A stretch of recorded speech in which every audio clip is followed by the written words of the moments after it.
de Antonio Roy Marín, Ser o no ser santo. Pues nos va explicando toda la vida espiritual, en qué consiste, cómo ser santo. Empezamos primeramente con el punto más fundamental de que todos somos todos llamados a ser santos. ¿Y cómo sabemos eso? ¿Por qué no decimos que no, pues los sacerdotes o los religiosos son llamados a ser más santos, nosotros menos, y pues ojalá pues entremos en el cielo antes de que se cierre la puerta y hora undécima? ¿Cómo sabemos que todos somos llamados a ser santos? Pues dice ser perfectos. Ser perfectos, ser santos, como vuestro Padre Celestial es santo. Ahí está la expectativa, ¿no? Como Dios mismo es santo. Y luego, ¿qué dice también del límite o la medida de nuestro amor? Es de amar sin medidas. Entonces, amar a Dios con todo. Entonces no hay límite de ser en cuanto a nuestra santidad, ¿no? Y todos, pero ¿cómo podemos ser santos como Dios es santo? La segunda parte que sigue, que necesitaríamos una naturaleza divina, ¿no? Para comportarnos como Dios. ¿Y qué es esta participación? ¿Tenemos los medios entonces?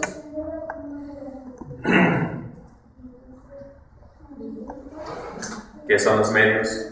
Los principios, las fuentes de poder ser santos. Primeramente, la gracia, que es una participación en la naturaleza divina. Okay. Entonces, la gracia nos da esa participación y la posibilidad de actuarnos, ¿verdad?, de manera divina. ¿Y qué tenemos para llevar esta gracia a cabo en todas nuestras acciones y pensamientos? Las virtudes, exactamente, infusas, ¿no? Teologales y morales. La fe, la esperanza, la caridad y las virtudes infusas cardinales, ¿no? De prudencia, justicia, fortaleza y templanza. Pero infusas, ¿no? Y también, ¿qué más? Para recibir la inspiración divina cuando falta nuestro esfuerzo humano. Los dones del Espíritu Santo, que son 7, que son como las velas para recibir el soplo del cielo, ¿no? De modo que podemos ya decir con San Pablo, ojalá un día, pues ya no soy yo que vivo, sino Cristo que vive en mí. Entonces, hagan en cuenta que la santidad es una obra de Dios, que hace en nosotros, ¿no? Ya que es muy importante recordar eso, ¿no? Cuando tuvimos la fiesta de Santa Teresita, ¿no? Él decía mi caminito, ¿verdad? Para llegar a la santidad de la forma más rápida, ¿no? Mi vía express, ¿no? Para llegar al cielo y la santidad es ser como el soldado más fuerte, como un niño, ¿no? Ella sí, heroica de sus sacrificios y perseverancia, pero primeramente como niña, ¿verdad? En los brazos de Dios. Entonces, porque la santidad es lo que Dios nos da. Estamos humildes, ¿no?, de corazón. Y si hacemos los sacrificios, el sacrificio no para probar nuestra fuerza a Dios, que es nada, delante de Él, sino el sacrificio para despojarnos, ¿verdad?, de lo que sea humano, ¿verdad?, apegos. ¿Sí? Entonces hablamos de eso, ¿no? Esos son como mencionó los sacramentos. Los sacramentos también son principios, sí, pero exteriores, ¿no? Los principios internos que están en nuestra alma si estamos en gracia. Es la gracia santificante con todos sus flores o poderes, digamos, de las virtudes y los dones. Eso es el don de Dios, ¿no? La vida interior, ¿no? El castillo, ¿no? Luego íbamos viendo ese es el camino de la santidad, ¿no? Y ahora estamos en esta parte de pues el camino. Esos eran los principios. Y ahora, entonces, ¿cómo ponerlo en práctico? Y hablamos primeramente de los sacramentos, ¿no? Cómo recibir la gracia, cómo hacer la gracia crecer. Porque igual al niño recién bautizado tiene toda la vida divina en su alma. pero como de semilla, ¿no? No han crecido, no han florecido, ¿verdad? Sus virtudes, no puede ver, pero están en gracia. Entonces, pero que no lleguemos al cielo como niños, ¿no? Si hemos recibido la semilla, el Señor pues tiene la expectativa que crezca todo el árbol con sus frutos y todo, ¿no? Que seamos verdaderamente santos. Entonces, que no lo hagan como Constantino, que dijo, bueno, pues la vida aquí abajo es difícil, siendo rey, pues tengo que a veces mentir o matar, y mejor que me bautizo al fin de la vida. Y así recibió los sacramentos de iniciación antes de morir. Bautismo, confirmación, primera comunión. Pero llegó al cielo como que era el emperador tan poderoso, llegó como el más niñito nació, ¿no? ¿Verdad? No sea así. Y además hay el peligro que no llegues, ¿no? Que por casualidad, accidente, mueres antes de recibirlos, ¿no? Bien, entonces, estamos hablando luego de los sacramentos, viendo cómo los sacramentos corresponden a toda nuestra vida humana, santificado en cada aspecto. Tenemos un sacramento para nacer de nuevo, el bautismo, para alimentarnos, que es alimentarnos espiritualmente, la Santa Comunión, luego para fortalecernos, la confirmación, luego para sanar nuestras enfermedades, heridas, la confesión, al fin de la vida, en casos graves, pues la extremunción, para santificar la vida social, tenemos al matrimonio, para multiplicarse espiritualmente, y para dirigirnos al buen camino tenemos sacerdotes. Pobrecitos ustedes. Ciegos siguiendo al ciego. Vamos a caer en el pozo juntos, ¿no? Yo responsable por ustedes. Qué cosa.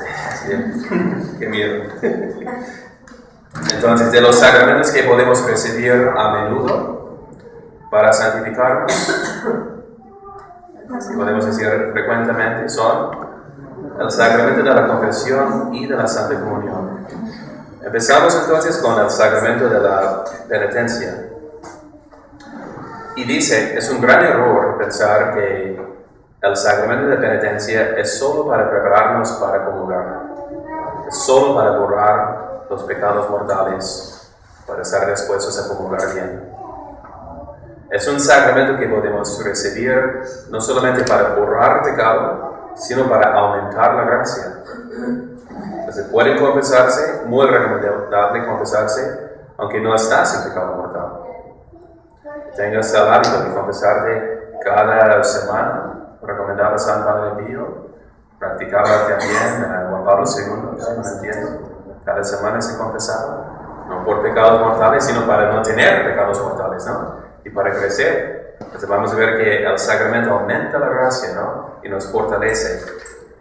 Entonces antes de hablar de esta manera de aprovechar las gracias disponibles, fuimos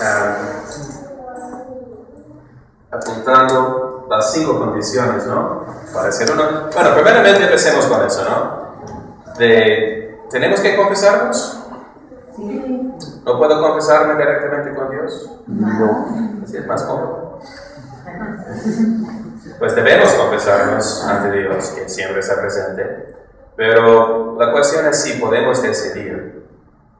Eso es de pensarlo de modo humano, ¿verdad? Pero Dios es el que establece las condiciones de su amistad, de santificación, de salvación. ¿Y qué dijo nuestro Señor? En cuanto a eso del perdón de nuestros pecados. No fue cuando le dijo a Pedro que lo dejaba antes de piedra de su iglesia.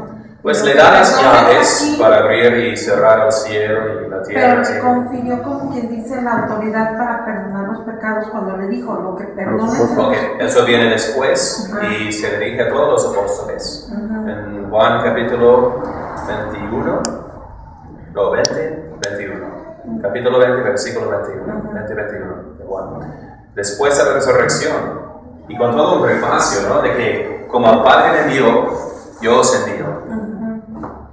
Porque ¿qué es la objeción de los protestantes?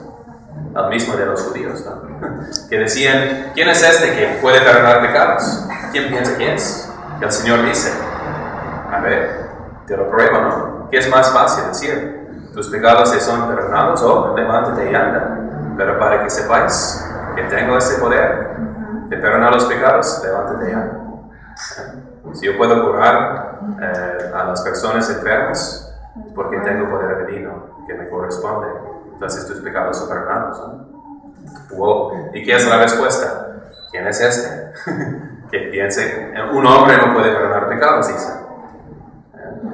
Pero el hombre de Dios, sí. Y él comunica la misma misión. Como el Padre me envió, yo os envío. Como otros Cristos. De ahí viene. El protestante siempre se opone innecesariamente, erróneamente, ¿no? Cristo y su iglesia, ¿no? Cristo y San Pedro. ¿Quién es la luz del mundo? Cristo. Y Cristo dice, vosotros sois la luz del mundo. Nos da un título divino ahí, a todos. Por nuestra forma de vida cristiana, luciendo las virtudes y divina gracia, ¿no? Entonces, si nos da títulos divinos es por participación. ¿Okay? Entonces, ¿quién puede perdonar los pecados? Cristo. ¿Y a quién Cristo otorga este don? Entonces, dice los apóstoles, como el Padre me envió, yo os envío, recibid el Espíritu Santo y sopla sobre ellos. El soplo de Dios, ¿qué significa? ¿Dónde vemos eso? Su Espíritu, ¿no? Desde el inicio, de Génesis. ¿Qué está en él? Su rúa, sobre las aguas que hace. Crea. ¿Verdad? Entonces, renueva. El Espíritu, representado por la paloma sobre las aguas, después del diluvio, para recrear lo que se ha perdido por el pecado, ¿no? Entonces, el soplo de Dios, ¿no? Recibir el Espíritu Santo, cuyos pecados les perdonares, les serán perdonados, cuyos pecados les retuvieres, les serán retenidos. Entonces, poder de perdonar o retener. Entonces, representando a Cristo como jueces. Dice el Catecismo de Trento, ¿no? Que tenemos ese triple oficio de ser, el confesor es médico para sanar y juez también para juzgar, pero con todo el propósito de aplicar la misericordia. Entonces, pero según la justicia, para que no sea un abuso de misericordia, para que no se conceda a los que son indignos por falta de las disposiciones necesarias. Pero hagan en cuenta, es un sacramento que podemos recibir en el pecado mortal, ¿verdad? Precisamente. ¿Y qué son las ventajas, no? Me acuerdo de haber hablado una vez con un protestante que me decía, me parece muy bueno, ¿no? Ese sacramento de la penitencia. Porque cuando me confieso directamente con Dios, no sé si estoy perdonado, ¿verdad? Porque no estoy seguro si estoy arrepentido o pues no me da un consejo. Es todo en silencio vacío, ¿no? La ventaja es de que recibamos entonces esta seguridad, ¿no? Cuando el Padre dice, yo te perdono, como en persona Christi, ¿verdad? Como este es mi cuerpo, yo te absuelvo de tus pecados, ¿no? En persona Christi lo decimos y así se realiza, ¿no? Con esta confianza, ¿no? Certidumbre.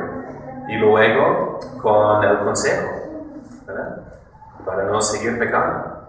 Al mismo Señor, cuando sana a la persona, luego le dice, no superfluamente, ¿no? Dice, id y mostrar, o ve y muéstrate a los sacerdotes.